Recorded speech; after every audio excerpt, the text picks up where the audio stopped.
فلا أقسم بمواقع النجوم وإنه لقسم لو تعلمون عظيم إنه لقرآن كريم في كتاب مكنون لا يمسه إلا المطهرون تنزيل من رب العالمين.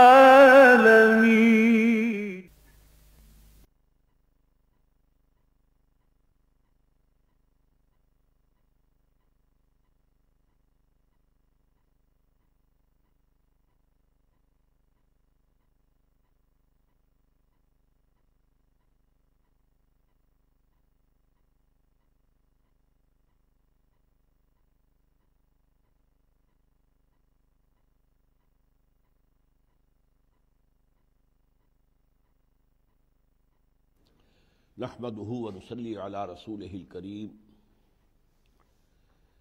اما بعد فقد قال الله تبارك وتعالى كما ورد في سورة النساء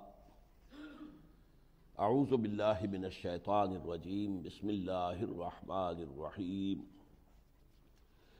الم تر الى الذين قيل لهم كفوا ايديكم واقيموا الصلاة وآتوا الزكاة فلما كتب عليهم القتال إذا فريق منهم يخشون الناس كخشية الله أو أشد خشية وقالوا ربنا لم كتبت علينا القتال لولا أخرتنا إلى أجل قريب قل متاع الدنيا قليل والآخرة خير لمن اتقى ولا تظلمون فتيلا أينما تكونوا يدرككم الموت ولو كنتم في بروج مشيدة وإن تصبهم حسنة يقولوا هذه من عند الله وإن تصبهم سيئة يقولوا هذه من عندك قل كل من عند الله فما لهؤلاء القوم لا يكادون يفقهون حديثا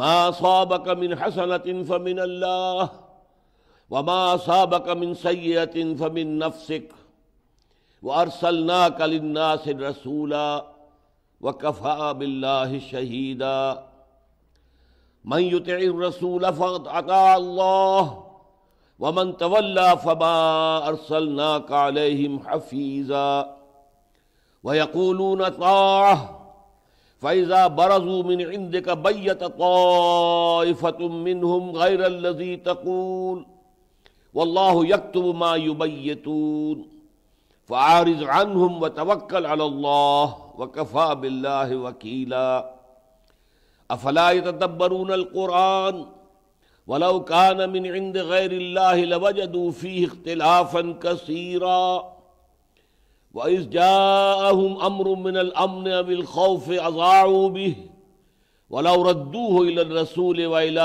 أولي الأمر منهم لعلمه الذين يستنبطونه منهم ولولا فضل الله عليكم ورحمته لاتبعتم الشيطان إلا قليلا فقاتل في سبيل الله لا تكلف إلا نفسك وحرض المؤمنين عسى الله أن يكف بأس الذين كفروا والله أشد بأسا وأشد تنكيلا صدق الله العظيم رب اشرح لي صدري ويسر لي أمري واحلل عقدة من لساني يفقهوا قولي آمین یا رب العالمین۔ یہ بات تو بار بار سامنے آ چکی ہے کہ سورہ نساء میں 3 گروہوں سے خطاب ہے، امت مسلمہ سے، ان میں جو منافقین شامل تھے ان سے، اور اہل کتاب سے۔ لیکن ایسا نہیں ہے کہ پہلے کسی ایک گروہ سے پورا خطاب ہو جائے، پھر دوسرے سے، پھر تیسرے سے۔ یعنی جیسے دنیا میں کتابوں کا عام تصانیف کا دستور ہے کہ ایک چیپٹر، دوسرا چیپٹر، تیسرا چیپٹر، اور ایک چیپٹر میں ایک مضمون کو مکمل کیا جاتا ہے، پھر دہرا کر وہ مضمون دوبارہ نہیں آتا۔ یہ آسمانی کتابوں کا اسلوب یہ ہے کہ دہرا دہرا کر بھی باتیں آتی ہیں، وقفے وقفے سے آتی ہیں، تکرار کے ساتھ بھی آتی ہیں، اعادے کے ساتھ بھی آتی ہیں، اور خاص طور پر اس میں چونکہ خطاب کا انداز ہے تو اس میں تحویل خطاب ایک خاص بات ہے کہ جو اگر نہ سمجھی جائے تو بسا اوقات بعض آیات کا مفہوم سمجھنا مشکل ہو جاتا ہے۔ جیسے ابھی میں آپ سے مخاطب ہوں، یہ خطاب ہے، کبھی میں آپ سے گفتگو کر رہا ہوں، کبھی میں ان سے گفتگو کر رہا ہوں، کبھی ایسا بھی ہوگا جو یہاں موجود نہیں ہے اس سے گفتگو شروع کر دوں گا، کوئی صدر مشرف صاحب سے بات کہنی شروع کر دوں گا، کبھی ایسا ہوگا کہ جو موجود ہیں انہیں غائب تصور کر کے غائب کے صیغے میں بات کروں گا۔ تو یہ خطاب کے اندر انداز ہوتا ہے، اور آج کے درس میں خاص طور پر ایک آیت کے جو مشکلات القرآن میں سے شمار کی جا سکتی ہے اس کا حل ممکن نہیں ہے جب تک کہ اس اصول کو پیش نظر نہ رکھیں۔ یہ جو 3 خطاب ہیں اس سورہ مبارکہ میں، ان میں اب ہم مطالعہ کر رہے ہیں اس حصے کا جو 60ویں آیت سے شروع ہوا ہے، اور اس میں خطاب ہے منافقین سے۔ اگرچہ یہ بات بار بار میں نے آپ سے کہی ہے کہ براہ راست یا ایھا الذین نافقوا یا ایھا المنافقون اس صیغے سے کہیں بھی منافقین کو خطاب نہیں کیا گیا، بلکہ ان سے بھی جو بات ہوتی ہے وہ یا ایھا الذین آمنوا کے حوالے سے، اس لیے کہ ایمان کے مدعی وہ تھے، ایمان کے دعوے دار تھے، قانوناً مسلمان تھے۔ اس لیے در حقیقت آیت کا مضمون بتاتا ہے کہ روح سخن کس کی طرف ہے، یہ مومنین صادقین کی طرف ہے یا ایسے مسلمانوں کی طرف ہے کہ چاہے ان کے دلوں میں ابھی ایمان راسخ نہیں ہے لیکن کوئی نفاق بھی نہیں ہے، یا یہ کہ منافقین کی طرف ہے روح سخن۔ یہ انسان آیت کے مضمون پر غور کر کے پھر نتیجہ اخذ کرتا ہے۔ اچھا، منافقین سے خطاب کے ضمن میں میں نے عرض کیا تھا کہ 3 چیزوں کو زیادہ ہائی لائٹ کیا گیا ہے سورہ نساء میں۔ ایک یہ کہ منافقین پر حضور صلی اللہ علیہ وسلم کی شخصی اطاعت بہت گراں گزرتی تھی۔ ٹھیک ہے، ہم قرآن پر ایمان لائے، اللہ پر ایمان لائے، قرآن میں جو بات آئے گی مانیں گے، تو یہ تو خود انسان ہے جیسے ہم انسان ہیں، ان سے خطا ہو سکتی ہے، غلطی ہو سکتی ہے، ہم ان کی بات کو اپنے اوپر لازم نہیں سمجھتے۔ یہ ان کا ایک سب سے پہلا مسئلہ تھا جس پر تفصیل سے گفتگو ہوئی ہے، نمبر 1 پر اسی موضوع پر خطاب ہوا۔ دوسری بات جو ان پر بہت شاخ تھی وہ قتال فی سبیل اللہ۔ اب دور آ گیا تھا، جو بھی دعوت و تحریک تھی محمد الرسول اللہ صلی اللہ علیہ وسلم کی، وہ اس آخری مرحلے میں داخل ہو چکی تھی جبکہ قتال ہو رہا تھا، جنگ ہو رہی تھی۔ اور جیسا کہ میں نے 12 عرض کیا، جنگ میں جب بھی کوئی شخص شریک ہوتا ہے وہ گویا کہ جان ہتھیلی پر رکھ کر جاتا ہے، واپس اگر آ گیا تو یہ گویا کہ ایک بونس ہے، یہ تو اس کے لیے ایک مال غنیمت کے طور پر وہ اپنی جان واپس لے آیا ہے۔ تو یہ شے بھی ان پر بہت بھاری گزرتی تھی۔ نمازیں پڑھوا لو، روزے رکھوا لو، ٹھیک ہے، لیکن یہ کیا؟ اور اس میں پھر وہ خاص طور پر سمجھتے تھے کہ یہ ایڈونچرزم ہے محمد کا صلی اللہ علیہ وسلم، یہ خام خواہ مہم جوئی کر رہے ہیں۔ بھئی آپ اپنی دعوت پھیلائیے تبلیغ کے ذریعے سے، تعلیم کے ذریعے سے، نصیحت کے ذریعے سے، یہ خام خواہ جو ہے۔ اور پھر اس کے معاملہ بھی یہ کہ قریش کے ساتھ ٹکر بول لے لینا، یہ تو کوئی سمجھ کی بات نہیں ہے۔ اور اس میں پھر بڑھتے بڑھتے ان کے اندر ایک عداوت پیدا ہو گئی تھی نبی اکرم صلی اللہ علیہ وسلم سے، کہ انہوں نے ہمیں اس مصیبت میں ڈال دیا۔ ہم ایمان تو لے آئے تھے کیونکہ مدینے کہ قرآن مجید کی دعوت ان کے سامنے آئی حضرت مصعب بن عمیر کے ذریعے اور حضرت عبداللہ ابن ام مکتوم کے ذریعے قرآن پر ایمان لے آئے۔ اب انہیں اس وقت تک اندازہ نہیں تھا کہ ایمان لانے کا مطلب کیا ہے، اس کے کیا کچھ تقاضے اور مطالبے سامنے آ سکتے ہیں۔ تو جب یہ مطالبے سامنے آئے تو اب ان کا جو ہے وہ دل وہ اپنی جگہ پر لرزنے لگا اور پاؤں جو ہے کانپنے لگے۔ تو یہ کیفیت جو تھی، اور اس میں انہیں محسوس ہوا کہ یہ حضور نے صلی اللہ علیہ وسلم خام خواہ کو یہ قریش کے ساتھ جو ہے یہ لڑائی بول لے لی ہے، اس کی کوئی ضرورت نہیں تھی، ہمیں تبلیغ کے ذریعے سے، دعوت کے ذریعے سے اپنی بات پہنچانی چاہیے تھی۔ تو یہ ہے وہ پس منظر جس میں پھر وہ قتال سے بھی ابا کرتے تھے۔ اس پر ہمارا ایک رکوع تو ہم پڑھ چکے ہیں۔ آج جو یہ آیات ہیں ان میں آپ دیکھیے گا کہ وہ دونوں مضامین آ رہے ہیں مل کر، حضور کی اطاعت کا مسئلہ بھی جو ان پر شاخ گزرتا تھا، اور قتال سے جان چرانا بھی، یہ دونوں مضامین جو ہے آج کی ان آیات میں آ رہے ہیں۔ فرمایا الم تر الی الذین قیل لہم کفوا ایدیکم، تم نے دیکھا نہیں، غور نہیں کیا ان لوگوں کے حال پر جن سے کہا گیا تھا کہ اپنے ہاتھ رکے رکھو۔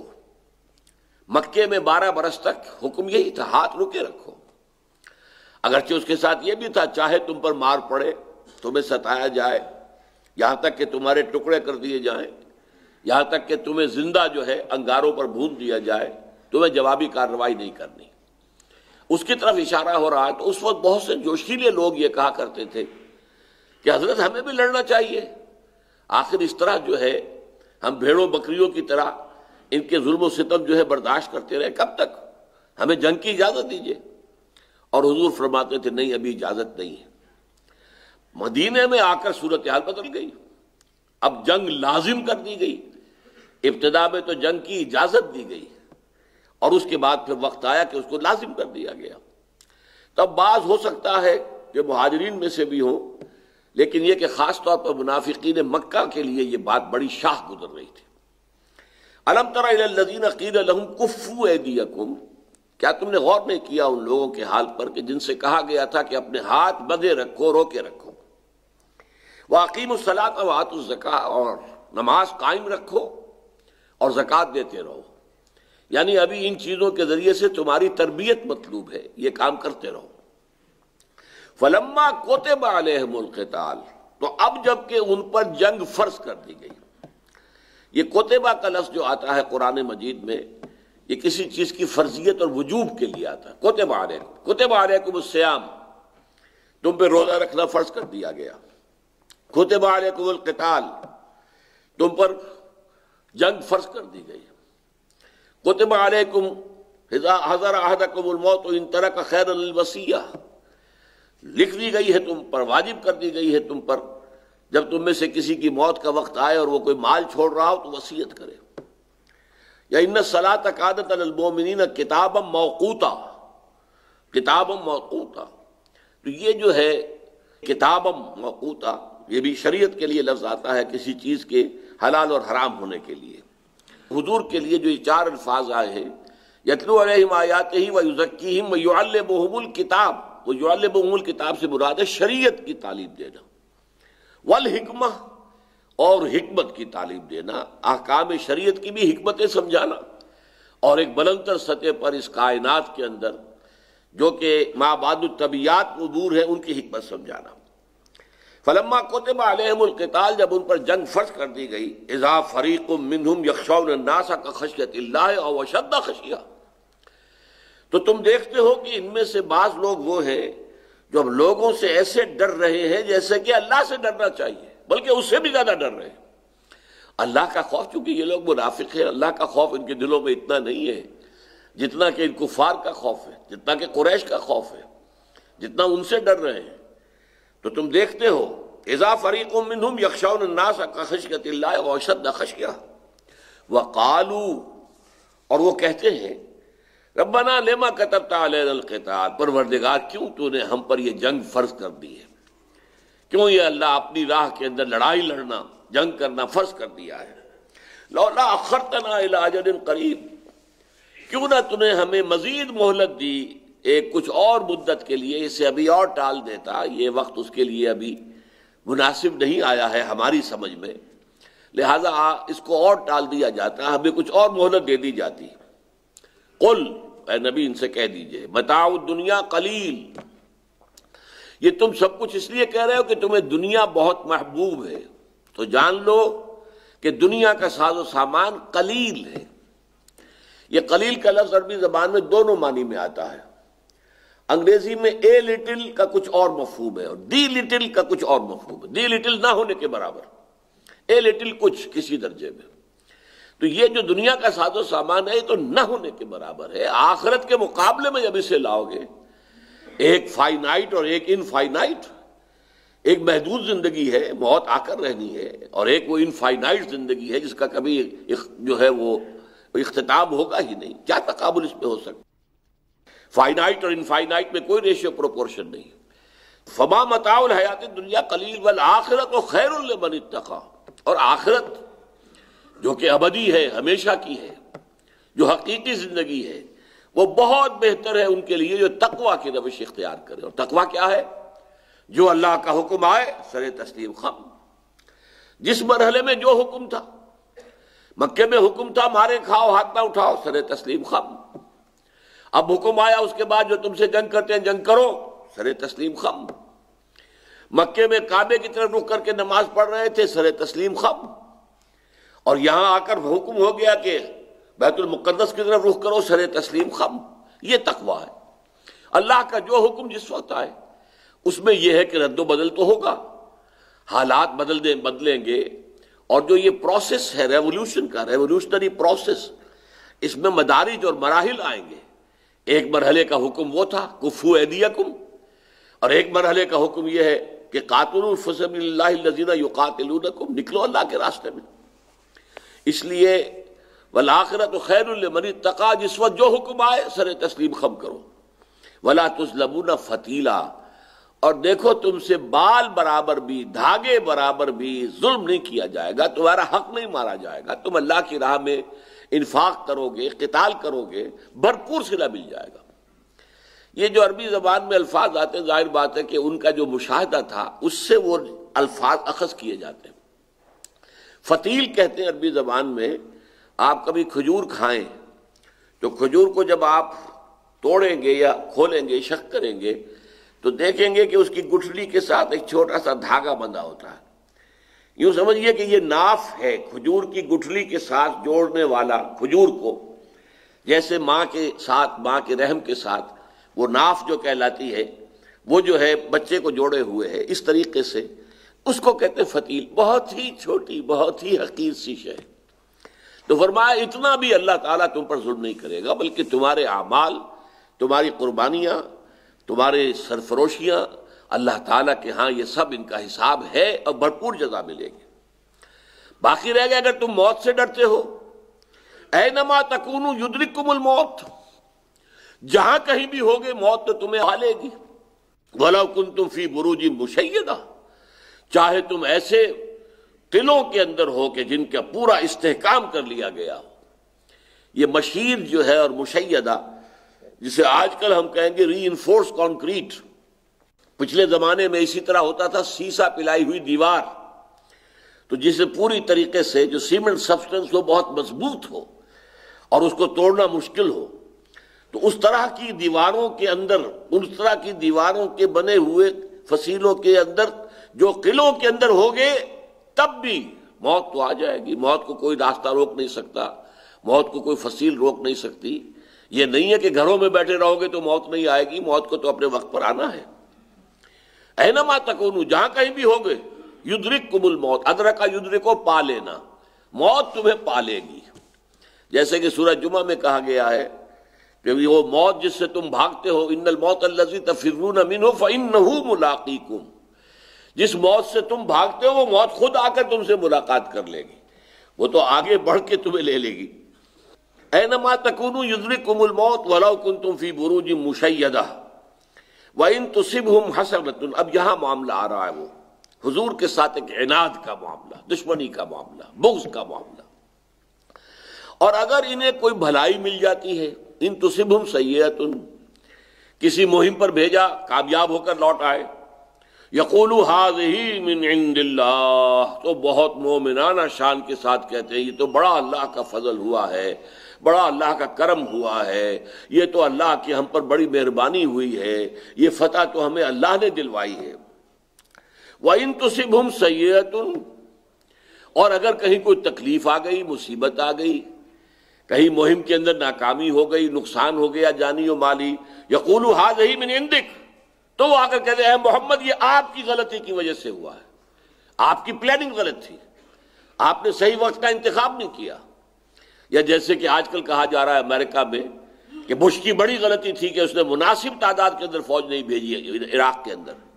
تو یہ اس طرح کی باتیں پھر آ کر حضور پر وہ پھر زبان تان دراز کرتے تھے، حاضر من عندک، یہ آپ کی غلطی سے ہوا ہے، یہ آپ کی طرف سے ہوا ہے، یہ آپ کی وجہ سے ہوا۔ قل، کہہ دیجئے اے نبی، کل من عند اللہ، جو بھی ہے وہ اللہ کی طرف سے ہے، فتح آتی ہے تو اللہ کی طرف سے، شکست ہوئی ہے تو اللہ کی طرف سے۔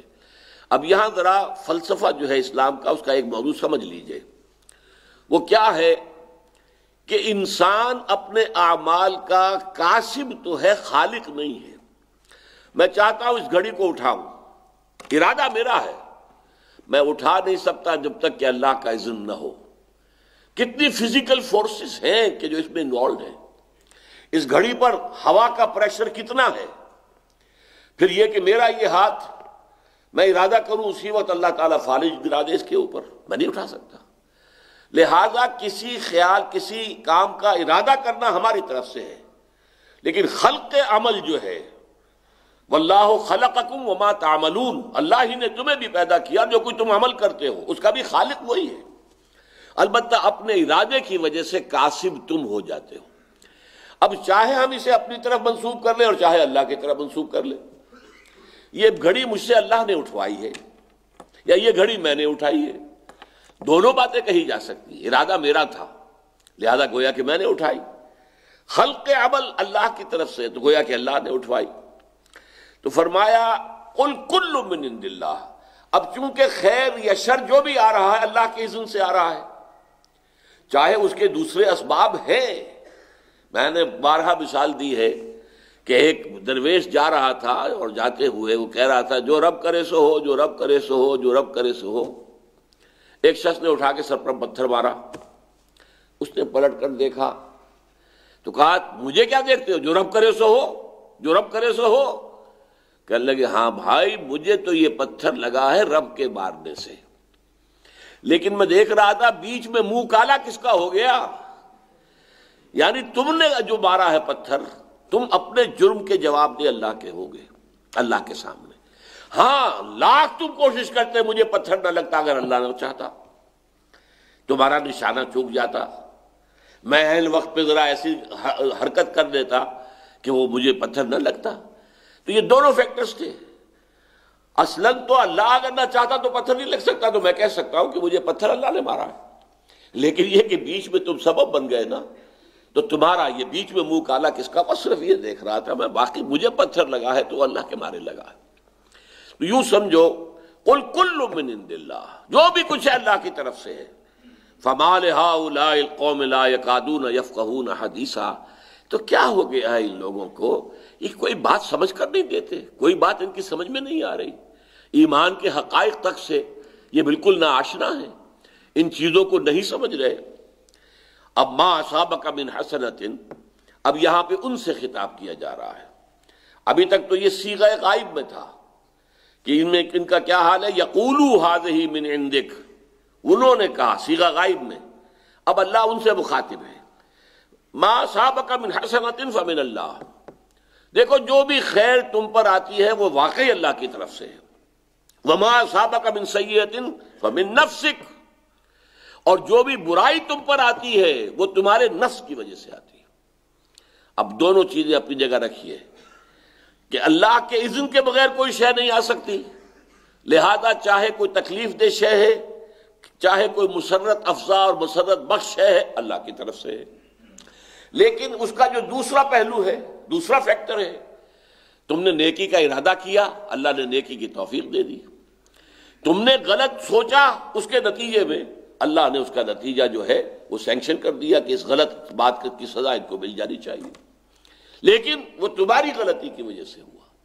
جیسے کہ ہم دیکھ چکے ہیں کہ سورہ آل عمران میں غزوہ احد پر تبصرہ کرتے ہوئے کہ اے مسلمانوں ہم سے تم شکوہ نہیں کر سکتے، لقد صدقکم اللہ وعدہ اذ تحسونہم بإذنہ حتی اذا فشلتم وتنازعتم فی الامر وعصیتم من بعد ما تحبون، تمہیں تو ہم نے فتح دے دی تھی اور وہ دشمن تمہارا بھاگ رہا تھا، تم پیچھا کر رہے تھے، لیکن وہ جو 35 افراد نے، تیر اندازوں نے نافرمانی کی اپنے کمانڈر کی، یہ اس کی سزا ہے جو اللہ نے دی ہے۔ اللہ چاہتا تو کنڈون کر دیتا، معاف کر دیتا، سزا نہ دیتا، لیکن اللہ نے سینکشن کر دیا، ہاں سزا دو، سزا ملنی چاہیے، تاکہ آئندہ کوئی سبق ہو، ان کی تربیت ہو، انہیں معلوم ہو جائے کہ ان ڈسپلن کا کیا نتیجہ نکل سکتا ہے اور سم و طاعت کے اندر رکھنا ڈالنے سے کیا نتائج برآمد ہو سکتے ہیں۔ تو یہ ہے کہ ایک ہے اپنا ہمارا معاملہ اور اس پر کوئی نتیجہ مترتب ہونا، وہ اللہ چاہے تو مترتب ہوگا، نہیں چاہے گا تو نہیں ہوگا۔ تو یہاں خطاب ان سے ہو گیا کہ ما اصابک من حسنۃ، اب یہ اس میں آداب بھی ہیں، ادب بھی ہے۔ اللہ پر ایمان ہے تو ادب اس میں ہے کہ جو بھلائی ملے اسے اپنی طرح بالکل منسوب نہ کرنا کہ میں نے کوئی نیکی کی تھی اس کا صلہ اللہ کا فضل ہے، اللہ کا کرم ہے، میں اس قابل نہیں تھا، میں اس کا اہل نہیں تھا، اور اگر کوئی آ گئی اللہ کی طرف سے آزمائش کو تکلیف تو میرا قصور ہے، میری کوتاہی ہے، یہ میری وجہ سے ہے کہ جو اللہ تعالیٰ کی طرف سے یہ آزمائش آ گئی ہے۔ تو یہ ہے ادب، اللہ تعالیٰ کے ساتھ جو انسان کے معاملات ہیں ان میں ادب کا پہلو بھی ہے۔ اس کے بعد اسی آیت کے اندر اب رخ پلٹ گیا، اب حضور سے خطاب ہو گیا، وَأَرْسَلْنَاكَ لِلنَّاسِ رَسُولًا، اور اے نبی ہم نے تو آپ کو لوگوں کے لیے رسول بنا کر بھیجا ہے۔ آپ کا کام ہے سمجھانے کی کوشش کرنا، نہیں سمجھتے تو ٹھیک ہے، اللہ تعالیٰ کے ہاں ان کا معاملہ ہو جائے گا، اور سب کچھ سمجھ کر بھی ڈٹائی کرتے ہیں تب بھی اللہ کا معاملہ ان کا حق جو ہے پورا کا پورا حق بحقدار رسید ان کو مل جائے گا۔ بعض لوگ سمجھنے کے باوجود نہیں سمجھتے، بعض لوگ تو سوئے ہوتے ہیں، ان کو جگانا آسان ہے، اور جو جاگے ہوئے بنے ہوئے ہیں سوئے ہوئے انہیں کون جگائے گا؟ وہ تو اصل میں ہے تو جاگے ہوئے، لیکن وہ بنے ہوئے ہیں سوئے ہوئے، تو انہیں کون جگا سکتا ہے؟ اسی طریقے سے وَأَرْسَلْنَاكَ لِلنَّاسِ رَسُولًا وَكَفَىٰ بِاللَّهِ شَهِيدًا، اور اللہ کافی ہے۔ شہید کے یہاں دونوں معنی ہو سکتے ہیں، شہید گواہ، اللہ گواہ کے طور پر کافی ہے کہ آپ نے اپنا حق رسالت اور فریضہ تبلیغ ادا کر دیا، اور شہید کے معنی مددگار کے بھی ہیں۔ اللہ آپ کے لیے کافی ہے مدد کے لیے، آپ فکر نہ کریں ان منافقین کی دیشہ دوانیوں سے، اور ان کی جو لن ترانیاں ہیں اور ان کی جو زبان درازیاں ہیں، اور جس طریقے سے یہ آپ پر حملے کرتے ہیں، آپ فکر نہ کیجئے، یہ کچھ بگاڑ نہیں سکیں گے، اللہ کافی ہے مدد کے لیے۔ تو لفظ شہادت کو اچھی طرح سمجھ لیجئے، شہد یشہد، شاہدن، شہد یشہد موجود ہونا، شاہد جو موجود ہو، یہ ہے اس کا لفظی ترجمہ اصل، لیکن اس سے دو اضافی مفہوم پیدا ہوتے ہیں۔ جو موجود ہوگا کسی وقوع کے وقت وہی تو گواہی دے سکے گا، اسی کی گواہی معتبر ہے۔ صاحب میں موجود تھا جب یہ معاملہ ہوا ہے، میں نے خود اپنی آنکھوں سے دیکھا اس نے گولی چلائی ہے، اب یہ گواہ ہے، جسے آپ کہتے ہیں چشمدید گواہ، تو موجود ہوگا تو گواہی دے گا نا۔ اسی طرح آپ کا کوئی بہت بڑا دوست ہے، گہرا دوست ہے، جگری دوست ہے، اور آپ پر کوئی آفت ہے، کسی نے حملہ کر دیا ہے، تو وہ مدد کرتا آپ کی اگر موجود ہوتا، موجود ہی نہیں تو مدد کیسے کرے گا؟ تو اس سے دو مفہوم جو ہے اس لفظ شہادت کے پیدا ہوئے، گواہی دینا اور نمبر دو مدد کرنا۔ وَكَفَىٰ بِاللَّهِ شَهِيدًا، یہ سورہ بقرہ کے تیسرے رکوع میں بھی آیا ہے، وَإِن كُنتُمْ فِي رَيْبٍ مِّمَّا نَزَّلْنَا عَلَىٰ عَبْدِنَا فَأْتُوا بِسُورَةٍ مِّن مِّثْلِهِ وَادْعُوا شُهَدَاءَكُم مِّن دُونِ اللَّهِ إِن كُنتُمْ صَادِقِينَ۔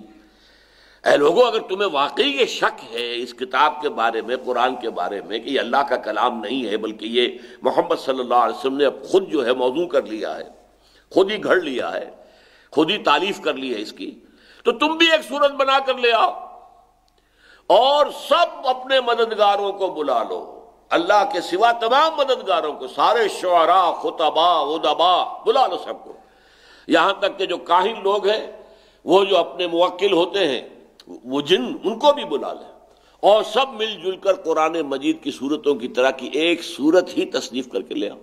تو وہاں شہداء کے کیا معنی ہے؟ مددگار۔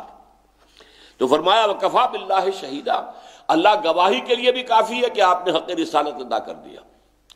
وہ جو حضور نے خطبہ حجۃ الوداع کے موقع پر اپنے خطاب کے بعد جو گواہی لی تھی پورے 1.25 لاکھ کے مجمع سے، الا هل بلغت، میں نے پہنچا دیا کہ نہیں؟ اور جواب دیا ہے 1.25 لاکھ کے مجمع نے، انا نشهد انك قد بلغت الرسالة واديت الامانة ونصحت الامة وكشفت الغمة۔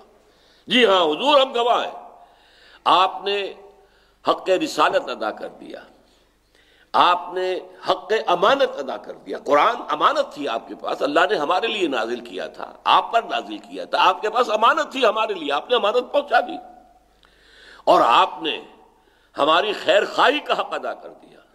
اور آپ نے تمام گمراہیوں کے جو گھٹا ٹوپ اندھیرے تھے ان کو چھانٹ دیا، ان کا پردہ چاک کر دیا. یہ گواہی لی ہے تاکہ اللہ تعالیٰ کے ہاں جا کر کہہ سکیں اے اللہ میں اپنا فرض ادا کر آیا تھا، جو تیرا کلام آیا تھا میں نے پہنچا دیا تھا. وَكَفَى بِاللَّهِ شَهِيدًا مَن يُطِعِ الرَّسُولَ فَقَدْ أَطَاعَ اللَّهَ. اب یہ وہ اطاعت والی بات بھی آ گئی دوبارہ. جو اطاعت کرتا ہے رسول کی در حقیقت وہ اطاعت کرتا ہے اللہ کی. وہ کیوں کر رہا ہے اطاعت؟ اللہ کے رسول ہیں اس لیے اطاعت کر رہے ہیں. یہ شخصی اطاعت محمد کی نہیں ہے صلی اللہ علیہ وسلم، اللہ کے نمائندے کی حیثیت سے اللہ کے رسول کی اطاعت. تو حقیقت میں اطاعت اللہ کی. یہ وہی جو اطاعت بڑی شاخ گزرتی تھی ان پر، تو یہاں پر وہاں پر بھی بہت واضح فرمایا تھا. یہاں پھر دوہرا کر میں نے کہا تھا قرآن مجید میں مضامین تکرار کے ساتھ اعادے کے ساتھ دوہرا کر آتے ہیں. من یطع الرسول فقد اطاع اللہ. جو اللہ کے رسول کی اطاعت کرتا ہے اس نے حقیقت میں اللہ کی اطاعت کی. حضور نے اس کو کھول کر بیان کیا ہے. من اطاعنی فقد اطاع اللہ. جس نے میری اطاعت کی اس نے اللہ کی اطاعت کی. ومن عصانی فقد عصى اللہ. اور جس نے میری نافرمانی کی اس نے اللہ کی نافرمانی کی. ومن اطاع امیری. اور جس نے میرے نامزد کردہ امیر کی اطاعت کی فقد اطاعنی. اس نے میری اطاعت کی. ومن عصى امیری فقد عصانی. اور جس نے میرے نامزد کردہ مقرر کردہ امیر کی نافرمانی کی اس نے میری نافرمانی کی. ومن تولا. اور اے نبی جو رخ موڑ لے، پیٹھ موڑ لے، بات تسلیم نہ کرے، عمل نہ کرے، فما ارسلناک علیہم حفیظا. تو ہم نے آپ کو ان پر داروغہ بنا کر نہیں بھیجا ہے. کہیں کو لفظ آتا ہے مسیطر، لست علیہم بمسیطر. آپ کو ٹھیکیدار تو نہیں ان کے. اللہ تعالیٰ آپ سے لا تسأل عن اصحاب الجحیم. آپ سے جہنم والوں کے بارے میں یہ سوال نہیں کیا جا رہا ہے محمد کیوں گئے یہ جہنم میں، ہم نے تمہیں بھیجا تھا، تم نے ہدایت کیوں نہیں دی ان کو. نہیں، یہ ذمہ داری آپ کی نہیں. وہ تو ان کا اپنا معاملہ ہے. آپ کا کام جو تھا آپ نے پہنچا دیا. آگے ان کا طرز عمل یہ خود اس کے جواب دہ ہیں، ذمہ دار ہیں. ہاں کہیں تبلیغ میں کوتاہی رہ جائے تو پھر یہ کہ رسول کے پکڑے جانے کا امکان ہے. یہ تو صرف ایک سے تھوڑی سی خطا ہوئی تھی، وہ بھی رسالت کی ادائیگی میں نہیں تھی. صرف یہ کہ وہ اللہ کی اجازت آئے بغیر اپنی قوم کو چھوڑ کر چلے گئے. قوم کی ہٹ دھرمی سے، قوم کے تعصب سے، قوم کے کفر پر اصرار اور اڑ جانے سے اتنے کبیدہ خاطر ہوئے کہ قوم کو چھوڑ کر چلے گئے. انتظار نہیں کیا اللہ تعالیٰ کی طرف سے ایکسپریس پرمیشن آنے کا. رسول اپنی قوم کو چھوڑ کر نہیں جا سکتا جب تک کہ اللہ کی طرف سے واضح اجازت نہ آ جائے کہ اب ٹھیک ہے اب تم جاؤ. بس اس خطا کے اوپر آپ کو معلوم ہے کہ حضرت یونس علیہ السلام پکڑے گئے، قید ہوئے. قید بھی کہاں ہوئے؟ ویل مچھلی کے پیٹ میں. اور پھر جو ان کو اگلا ہے اس ویل نے ساحل کے اوپر تو کس درجے سقیم تھے. ظاہر بات ہے کھال ادڑ گئی ہوگی، ڈائجسٹو جوسز نے تو کام شروع کیا ہی ہوگا نا. آخر جتنی دیر بھی پیٹ میں رہے ہیں گلی ہوئی کھال کے ساتھ وہ اس نے اگل دیا. اس کے بعد پھر اللہ تعالیٰ نے انہیں صحت بھی دی اور ان کی اس توبہ کو قبول کر لیا. لا الہ الا انت سبحانک انی کنت من الظالمین. وہ اس پیٹ کے اندر مچھلی کے یہ تسبیح کرتے رہے جسے آیہ کریمہ کہتے ہیں. تو فرمایا من یطع الرسول فقد اطاع اللہ ومن تولا فما ارسلناک علیہم حفیظا. آپ کوئی داروغہ نہیں ہے، آپ مسئول نہیں ہیں، آپ ان کے نگران اور نگہبان نہیں ہیں. وَيَقُولُونَ طَاعَةٌ. اب ان کا ایک اور طرز عمل حضور کی مجلس میں جب بھی کوئی بات آئی طاعہ، حاضر ہیں اطاعت کریں گے. یہ اطاعت کا گویا کہ بڑا انشراح صدر کے ساتھ اعلان. حضور طاعہ، اطاعت، حاضر. فَإِذَا بَرَزُوا مِنْ عِنْدِكَ. جب یہ آپ کے پاس سے اٹھ کر چلے جاتے ہیں بَيَّتَ طَائِفَةٌ مِّنْهُمْ غَيْرَ الَّذِي تَقُولُ. تو اب ان میں سے ایک گروہ آپس میں سرگوشیاں کرتا ہے اس چیز کے خلاف کہ جو وہ یہاں کہہ کر گئے. اچھا بات ابھی تو اصل میں آتا ہے رات گزارنے کو. تو اس میں یہ کہ رات کی تاریکیوں کے اندر مشورے اور سرگوشیاں بات ابھی تو، لیکن یہ کہ اس کا پھر اطلاق عام ہے. آپ کسی گوشے میں جا کر علیحدہ ہو کر چھپ کر باتیں کر رہے ہیں تو یہ منافقین جو ہیں حضور کی مجلس میں تو کہتے تا ہم نے قبول کیا، اطاعت، سر تسلیم خم. فَإِذَا بَرَزُوا مِنْ عِنْدِكَ. جب آپ کے پاس سے باہر چلے گئے بیت طائفۃ منہم، تو ان میں سے ایک گروہ جو ہے مشورے کرتا ہے اور خسر پھسر کرتا ہے، سرگوشیاں کرتا ہے، غیر الذی تقول، اس کے برعکس جو یہاں وہ کہہ کر گئے ہیں، واللہ یکتب ما یبیتون، اب اس میں بڑا غضب ہے، اللہ لکھ رہا ہے اسے کہ جو یہ سرگوشیاں کرتے ہیں، جو خفیہ مشورے یہ کرتے ہیں آپ کے خلاف، اور جو اپنے دل کا غیظ اور غضب نکالتے ہیں آپ کے خلاف بول کر آپس میں اپنی محفل میں، اگر مومنین صادقین کے سامنے کریں گے تو گردن اڑا دیں گے، لہذا یہ آپس میں اپنے دل کا جو بغض اور بھڑاس جو ہے وہ نکالتے ہیں۔ واللہ یکتب ما یبیتون، جو بھی یہ علیحدگی میں خاموشی سے وہ جو کچھ باتیں کرتے ہیں اللہ لکھ رہا ہے۔ فاعرض عنہم، تو اے نبی ان سے اعراض کیجئے، ذرا تغافل کیجئے، نظر انداز کیجئے۔ یہ فلسفہ سمجھ لیجئے کہ منافقین کے بارے میں تدریجاً سختی آئی ہے۔ پہلے یہی کہا گیا مسلمانوں تم ان سے اعراض کرو، دفع کرو انہیں، ان کی طرف توجہ نہ کرو، اس لیے کہ ابھی اللہ تعالیٰ نے ان کے لیے توبہ کا دروازہ کھلا رکھا تھا۔ جیسا میں نے بارہا عرض کیا ہے حقیقت نفاق کے موضوع پر کہ یہ نفاق جو ہے اس کی 3 سٹیجز ہیں، جیسے ٹی بی کی کسی زمانے میں 3 سٹیجز شمار ہوتی تھی، 3rd سٹیج پر آ جائے تو لا علاج ہوتا تھا، اب تو خیر اس پر بھی علاج ہو جاتا ہے، لیکن 3rd سٹیج کا مطلب تھا کہ بس اب موت کا انتظار کرو، اب کوئی علاج نہیں ہے۔ پہلی سٹیج پر علاج کا امکان تھا، 2nd پر بھی علاج کا امکان تھا، 3rd پر نہیں۔ اسی طریقے سے نفاق کی پہلی سٹیج یہ ہوتی تھی کہ وہ جھوٹے بہانے بنانے شروع کرتے تھے، حضور میں تو بالکل حاضر تھا، میں تیار تھا، میں تو آپ کے ساتھ نکلنے کے لیے، کیا کروں عین وقت پر بیوی جو ہے وہ بیمار ہو گئی، عین وقت میں بیوی گر گئی ہے، اس کی ٹانگ ٹوٹ گئی ہے، گھر میں کوئی ہے ہی نہیں، نہ بچوں کا دیکھنے والا ہے نہ پالنے والا ہے، مجھے اجازت دے دیجیے۔ جھوٹا بہانہ بنایا، آپ نے کہا ٹھیک ہے رہ جاؤ۔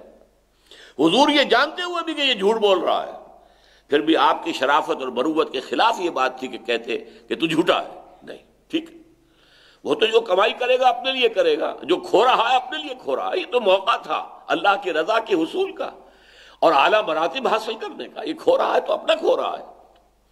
دوسری سٹیج پر آ کر جھوٹی قسمیں کھاتے تھے وہ، اور وہ جو ہے کہ جب انہیں محسوس ہوتا تھا کہ جب ہم کوئی بہانہ بناتے ہیں تو کچھ لوگ زیر لب مسکرا رہے ہوتے ہیں کہ ان کی تو عادت ہی ہے، ہمیشہ ہی یہ جھوٹے بہانے کرتے ہیں، تو اب انہیں ضرورت محسوس ہوئی، خدا کی قسم اللہ گواہ ہے، واللہ تاللہ ہے، جو کچھ میں کہہ رہا ہوں وہ صحیح ہے۔ یہ 2nd سٹیج تھی۔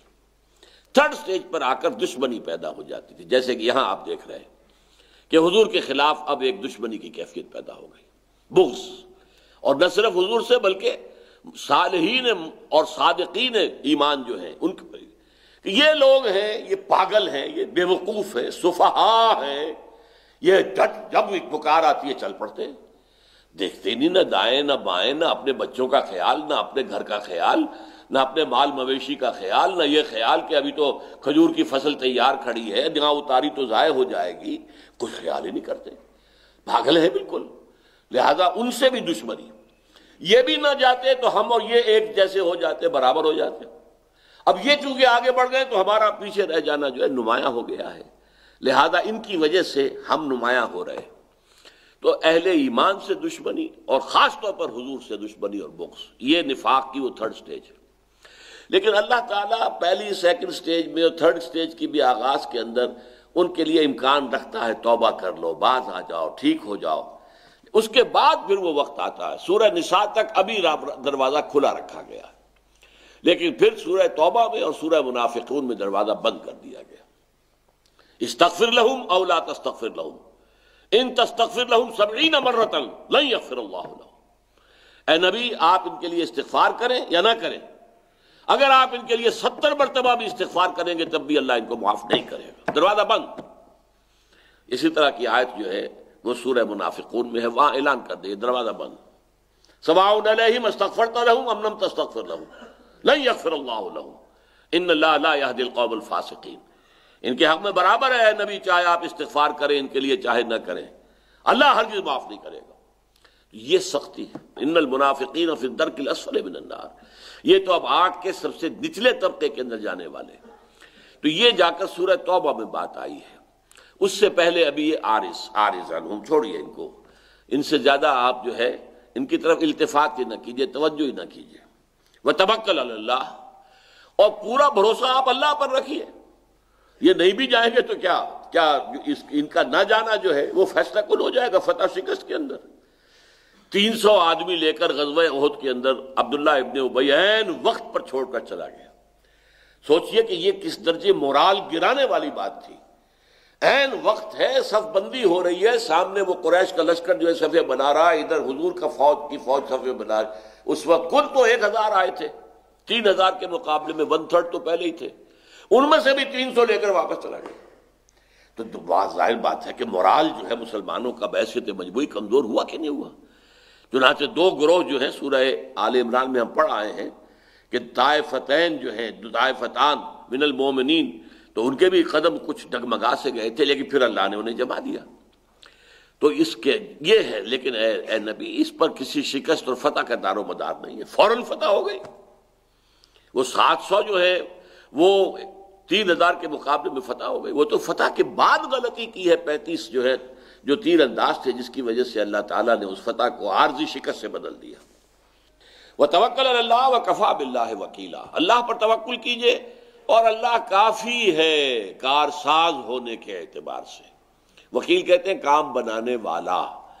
وکیل جو ہوتا ہے آپ کا مقدمے کے اندر، ظاہر بات ہے آپ نے پیش ہو کر دلائل دے سکتے، وہ کرتا ہے، آپ کا کام کرتا ہے، وہ آپ کی منفعت کو دیکھتا ہے، آپ کے مفادات کو دیکھتا ہے، آپ کی مصلحتوں کو دیکھتا ہے قانون میں آپ کے لیے کتنی کچھ گنجائش ہے اس کو تلاش کر کے لے آتا ہے.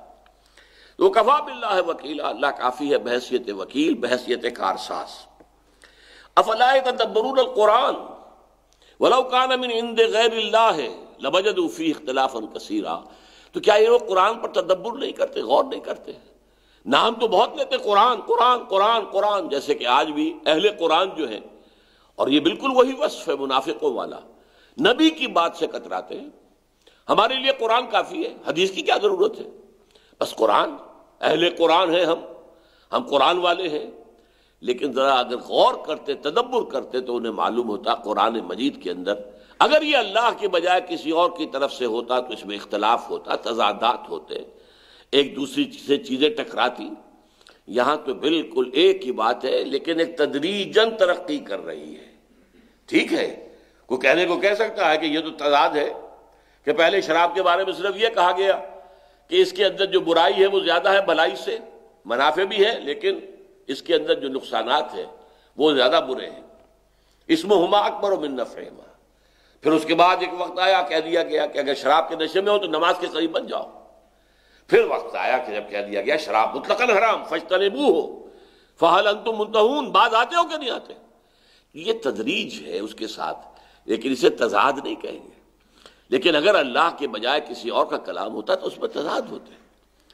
تمہارے ہاں تضاد ہے، تم بات جو کر رہے ہو اس کے اندر تضاد ہے. بھلائی آ گئی تو اللہ کی طرف سے، تکلیف آ گئی تو محمد کی طرف سے صلی اللہ علیہ وسلم. اب خدا بھول گیا، اب گویا کہ محمد صلی اللہ علیہ وسلم ہی کے ہاتھ میں اختیار آ گیا. حالانکہ اختیار تو مطلق اللہ کی طرف سے ہے. وہ کبھی فتح دے کر آزماتا ہے، کبھی شکست دے کر آزماتا ہے، اور کبھی شکست کے ذریعے سے تربیت کرتا ہے. وَإِذَا جَاءَهُمْ أَمْرٌ مِّنَ الْأَمْنِ أَوِ الْخَوْفِ أَذَاعُوا بِهِ. اور ان منافقوں کا ایک حال یہ بھی ہے کہ جب ان کے پاس کوئی خبر پہنچتی ہے، کوئی امر، کوئی معاملہ آتا ہے امن کا یا خوف کا، اذاعوا بہ اسے نشر کر دیتے ہیں. یہ آج کل براڈ کاسٹنگ کے لیے یہ لفظ استعمال ہوتا ہے. اذاعۃ المملکۃ الجمہوریۃ العربیۃ ہن القاہرہ. ہن یہ قاہرہ ہے، ہن القاہرہ. تو اذاع نشر کر دینا. اب کہیں سے کوئی ایک بات آ گئی ہے کہ فلاں قبیلہ جو ہے بھائی وہ تو تیاری کر رہا ہے حملہ کرنے کی، اڑا دیا اس کو. اب جب اڑا دیا سنسنی پھیل گئی.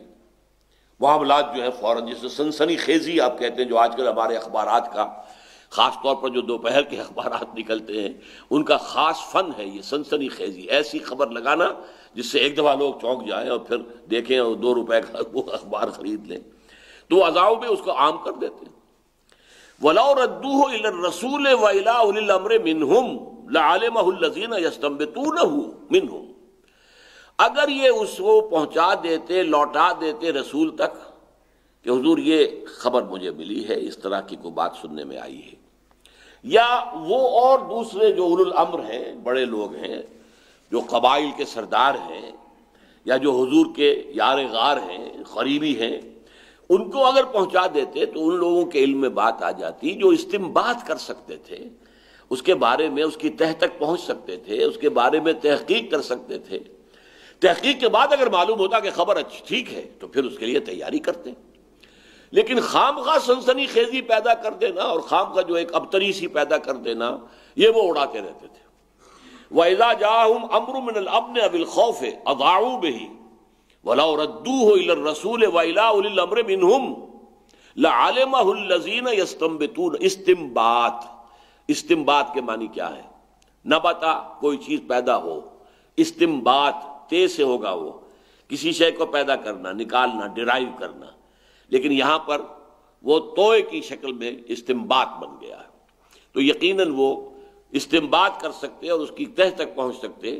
وَلَوْلَا فَضْلُ اللَّهِ عَلَيْكُمْ وَرَحْمَتُهُ لَاتَّبَعْتُمُ الشَّيْطَانَ إِلَّا قَلِيلًا۔ اور اگر اللہ تعالیٰ کا فضل نہ ہوتا ہے مسلمانوں تم پر اور اس کی رحمت نہ ہوتی تو تم تو سب کے سب سوائے کچھ لوگوں کے شیطان کی پیروی کر ہی لیتے۔ یا اللہ کا فضل ہے اہل ایمان پر، وہ ان کو بچاتا ہے، تھامتا ہے، حفاظت کرتا ہے، استقامت دیتا ہے، ان کے قدموں کو جگاتا ہے، جمائے رکھتا ہے۔ فقاتل فی سبیل اللہ، یہ سخت ترین آیت ہے قرآن مجید میں قتال کے لیے۔ اے نبی آپ قتال کیجئے اللہ کی راہ میں، لا تکلف الا نفسک، آپ پر کوئی ذمہ داری نہیں ہے سوائے آپ کی اپنی جان کے۔ اگر کوئی نہیں کرتا نہ کرے، دفاع، پرواہ نہ کیے، آپ کریں، آپ نکلیں۔ یہ بالکل وہ بات ہے جو حضرت ابو بکر نے کہی تھی، اگر کوئی اور نہ نکلا مانعین زکوٰۃ کے مقابلے میں تو میں اکیلا جاؤں گا اور جنگ کروں گا۔ وہی بات کہی جا رہی ہے، اور یہ گویا کہ بہت بڑا ایک ان منافقین کا جو روگ ہے وہ نکال کر دلوں سے ان کے منہ پر دی کر مارا جا رہا ہے۔ فقاتل فی سبیل اللہ، اے محمد صلی اللہ علیہ وسلم آپ تو قتال کیجئے اللہ کی راہ میں، لا تکلف الا نفسک، آپ پر اصل ذمہ داری آپ کی اپنی جان کے سوا کو کسی کی نہیں ہے۔ وحرض المومنین، اور مومنوں کو آمادہ کیجئے، لوگوں کو تحریک دلائیے، تشویق دلائیے، آمادہ کیجئے، یہ کام کیجئے آپ۔ یہ حرض جو ہے، حرص جو ہے، حرص کسی کام کا لالچ، اور حرص یہ کسی کام کی تڑپ، تو تڑپ پیدا کیجئے ان کے اندر۔ حرض المومنین، اہل ایمان کے لیے آپ تڑپ پیدا کر دیجئے، ان میں عزم پیدا کیجئے، ان میں ولولہ پیدا کیجئے، اس کی کوشش کیجئے۔ باقی اس کے بعد کوئی چلتا ہے چلے، نہیں چلتا ہے نہ چلے، وہ تو پھر اگر نقصان کر رہا ہے تو اپنا کر رہا ہے، اس کو کسی اور کا تو نقصان وہ نہیں کر سکتا۔ اللہ تعالیٰ جو ہے وہ قادر ہے، کفا باللہ شہیدہ، وہ مدد کے لیے بھی کافی ہے اور گواہی کے طور پر بھی کافی ہے۔ عسى اللہ ان یکف باس الذین کفروا، ہو سکتا ہے یا یہ کہے کہ قریب ہے کہ اللہ تعالیٰ ان کافروں کی قوت کو روک دے۔ یعنی ایک ہے دست درازی کرنا، آگے بڑھنا، آپ پر حملہ کرنا، ایک ہے کف یا کفا، ایک تو ہے خود اپنے ہاتھ کو باندھ لینا، ایک یہ کہ اللہ باندھ دے ان کے ہاتھوں کو، ایسے حالات پیدا کر دے کہ پھر یہ اقدام کر ہی نہ سکے۔ اللہ کے لیے ممکن ہے۔ عفا اللہ یکف باس الذین کفروا، قریب ہے کہ اللہ تعالیٰ ان کافروں کی قوت جو ہے، قوت جنگ، اس کو روک دے، اس کو پکڑ لے، اس کو گرفت میں لے لے، اس کے آگے رکاوٹ پیدا کر دے۔ عسى اللہ یکف باس الذین کفروا واللہ اشد باسا واشد تنکیلا، اور جان لو کہ سب سے زیادہ شدید طاقت کے اندر تو اللہ ہے۔ اشد باسا، جنگ کی سب سے بڑی صلاحیت اور قوت تو اللہ کے پاس ہے۔ واشد تنکیلا، اور شدید ترین سزا دینے والا بھی اللہ ہے، عبرتناک سزا دینے والا بھی اللہ ہے۔ تو یہ صورتحال اس جنگ کے سلسلے میں اور پھر حضور کے بارے میں جو ان کا طرز عمل تھا، اور جو خاص طور پر اس قتال فی سبیل اللہ کے حوالے سے وہ وشس سرکل بڑھتا چلا جا رہا تھا، اس کے اندر نفاق کے اندر فی قلوبہم مرض فزادہم اللہ مرضا۔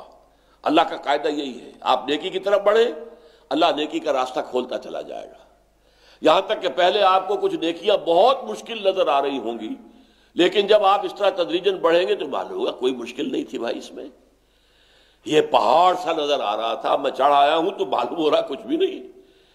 اسی طریقے سے اگر آپ بدی کا راستہ اختیار کریں گے، بے حیائی کا راستہ اختیار کریں گے، اللہ وہ راستہ کھول دے گا۔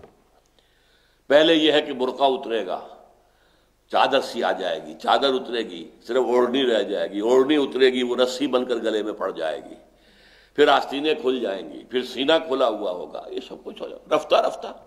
پہلے جس کا تصور نہیں ہو سکتا تھا کہ اتنی بے حیائی بھی ہو سکتی ہے، وہ بے حیائی ہوتی جائے گی رفتہ رفتہ تدریجاً۔ تو بھلائی کی طرف بڑھو گے بھلائی کا راستہ کھلے گا، برائی کی طرف بڑھو گے برائی کا راستہ کھل جائے گا۔ نفاق کا اختیار کر لیا، نفاق میں اللہ کہے گا جاؤ بڑھتے جاؤ، پہلی سٹیج سے دوسری، دوسری سے تیسری، اور اس کے بعد کی ہلاکت کے سوا کچھ نہیں۔ تو واللہ اشد بأسا واشد تنکیلا، اللہ تعالی جنگ کی صلاحیت اور قوت کے اعتبار سے بھی شدید ترین ہے، طاقتور ترین ہے، واشد و تنکیلا، اور سزا دینے میں بھی بہت سخت ہے، سب سے بڑھ کر سخت ہے۔ بارک اللہ لی ولکم فی القرآن العظیم ونفعنی وإیاکم بالآیات والذکر الحکیم۔